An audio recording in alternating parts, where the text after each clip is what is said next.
آمين. الصلاة والسلام على سيد الأنبياء والمرسلين وعلى آله وأصحابه أجمعين. مصدلت مصنف رحمه الله نور روایتونه راوړي چې هغه اصل کې متعلق دي د دې غزوه مورز واقع اپک سره. وبه قال حدثنا عبد الله بن محمد قال املا عليه هشام بن يوسف.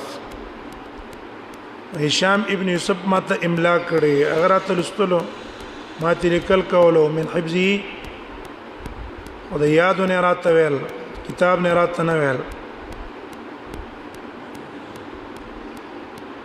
قال اخبرنا معمر بن زهري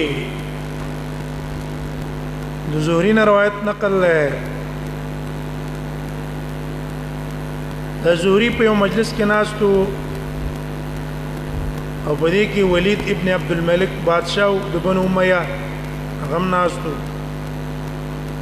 اذا بنو امیہ د علي رضا کو او دا هغه د کسانو سره په ځړ کې نفرت او خلاف لرلو.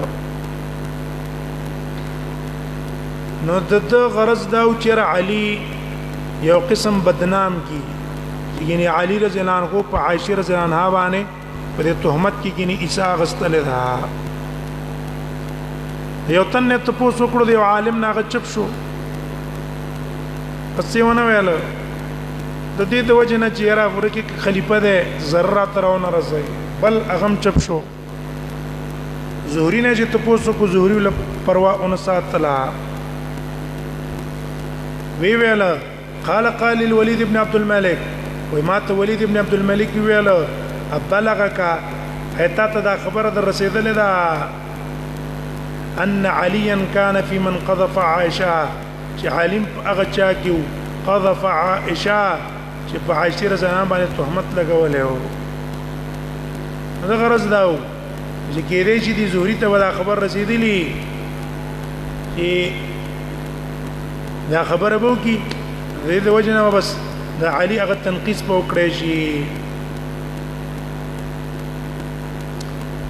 قال زهري وتویل چې نه زستا د قوم د دوه کسان په ګوي کې پیش کومه